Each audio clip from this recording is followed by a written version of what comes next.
नमस्कार, सनातन विचार श्रृंखला में आपका स्वागत है। इस वीडियो में हम बात करेंगे कि जब हम जीवन में कोई भी कार्य प्रारंभ करते हैं तो वह बहुत आसान होता है और जब कार्य समाप्त हो जाता है, सफलता प्राप्त हो जाती है तो उसका आनंद आता है, वह सुखद होता है। लेकिन उस कार्य का जो मध्य होता है, बीच का हिस्सा होता है, वह परीक्षाओं से भरा हुआ होता है। इस ज्ञान को निस्वार्थ अपने हृदय में उतार लेना चाहिए, बिना किसी संकोच के। इस वाक्य का अर्थ और महत्व सही सही समझ में आ जाए, इसी को लेकर के एक प्राचीन कहानी है। आप उस कहानी को सुनिए, तब इसका भाव पूरा आपको समझ में आएगा। प्राचीन काल में राजा भर्तरी ने राजपाट छोड़ दिया और तपस्या करने के लिए महल छोड़कर निकल गए। उसके पहले की कहानी कि क्यों राजपाट छोड़ा, क्या कारण था, उस पर हम बात नहीं कर रहे हैं। फिर राजा भर्तरी, उनके जीवन की दिशा बदल गई। सन्यासी जीवन में वे संयम के साथ जीवन जीते और उसी में बहुत संतुष्ट रहते। एक दिन माता पार्वती ने, जो भगवान शिव के साथ कैलाश पर बैठी थी, उन्होंने देखा कि सन्यासी भर्तरी शमशान में जलती हुई चिता की ज्वाला पर रोटियां सेक रहे हैं।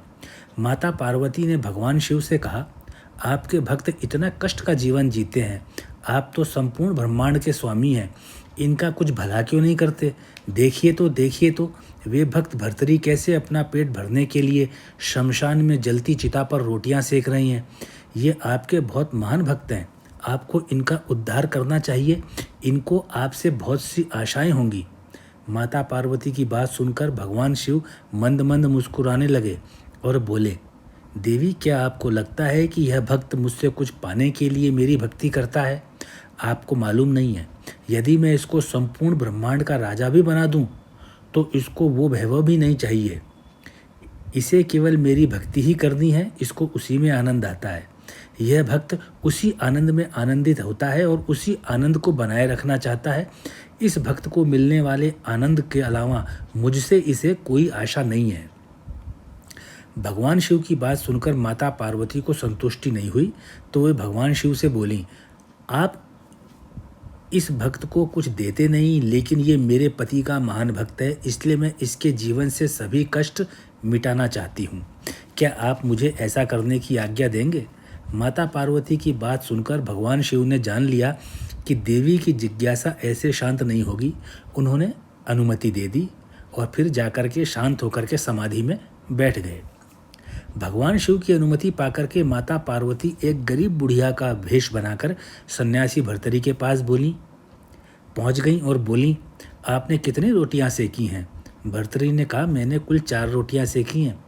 माता पार्वती ने कहा, आपके पास तो इतना भोजन है, मैंने 3 दिन से कुछ नहीं खाया है, भूख के मारे मेरा बुरा हाल हो रहा है, मुझे भी कुछ खाने को दे दो। सन्यासी भर्तरी ने 4 में से 2 रोटियां माता पार्वती को दे दी। इस पर माता पार्वती ने आगे कहा, 2 रोटियों से क्या होगा, घर में मेरे पति भी तो हैं, वे बूढ़े हैं और बीमार भी हैं, उन्होंने भी 3 दिन से कुछ नहीं खाया है। सन्यासी भर्तरी को दया आ गई, उन्होंने अपने पास रखी 2 रोटियां जितनी वो भी दे दी और लोटे से पानी पिया, फिर भगवान शिव का ध्यान करने में लग गए। माता पार्वती 4 रोटियां लेकर के थोड़ा पीछे हट गई। सन्यासी भर्तरी ने उन पर फिर दृष्टि ही नहीं डाली और संतोष से भरे बैठ गए और बैठे बैठे भगवान का भजन करने लगे, भगवान का स्मरण करने लगे और फिर आनंद उठाने लगे उसी चीज़ का। कैलाश पर बैठे बैठे भगवान शिव यह सब देख रहे थे। अब माता पार्वती को विश्वास हो गया कि यह भक्त वास्तव में आंतरिक रूप से संतुष्ट है, इसके मन में किसी भी चीज़ का लालच नहीं है, इसके जीवन का उद्देश्य केवल भगवान शिव की भक्ति करना है, भोजन तो यह केवल जीवित रहने के लिए करता है। माता पार्वती सन्यासी भर्तरी से प्रसन्न हो गई, इसलिए माता पार्वती ने सन्यासी भर्तरी को अपना असली रूप दिखाया, वही रूप जो संपूर्ण ब्रह्मांड का शक्ति रूप है। माता पार्वती का असली रूप देखकर सन्यासी भर्तरी समझ गए कि इस समय भगवान शिव की दृष्टि उन पर अवश्य है। यह वह पल था जिसका आनंद लेने के लिए राजा भर्तरी ने संन्यास लिया था और राजा भर्तरी ने सन्यासी भर्तरी बने थे। सन्यासी बनने का उनका निर्णय केवल एक निर्णय था, जो कि बहुत आसान था। अब माता पार्वती के दर्शन हो गए, वह सुखद रहा, आनंद रहा, लेकिन इनके बीच का जो मध्य था, सन्यासी बनने से लेकर वर्तमान तक, जब तक उन्होंने माता पार्वती के दर्शन नहीं किए थे, वह जो लंबी यात्रा थी, वह एक लंबी परीक्षा की घड़ी थी जिसे भर्तरी ने सफलता से प्राप्त कर लिया। भले ही यह प्रसंग राजा भर्तरी के जीवन का हो, लेकिन बिल्कुल यही हम सभी के जीवन में भी उसी तरह से लागू होता है। हमारी तपस्या भी सफल होती है और ज़रूर सफल होती है। आवश्यकता होती है सब्र बनाए रखने की, जो कि मनुष्य का काम है। कार्य का प्रारंभ तो आसानी से किया जा सकता है, और अगर प्रारंभ आसानी से हो तो कल्पना भी एक सुखद अंत की होती है कि सफलता अवश्य मिलेगी।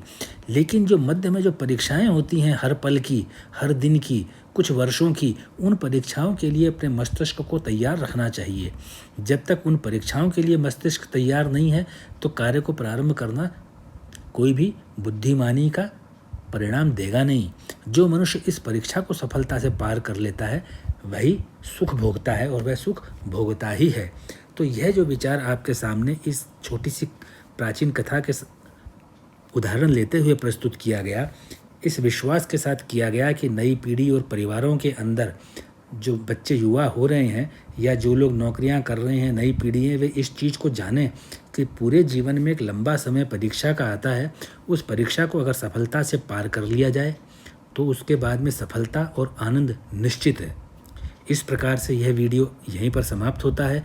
अगर आपको इस वीडियो में दिया गया संदेश अच्छा लगा है तो कृपया इस वीडियो को अपने मित्रों से, रिश्तेदारों से, सहयोगियों से शेयर अवश्य कीजिए।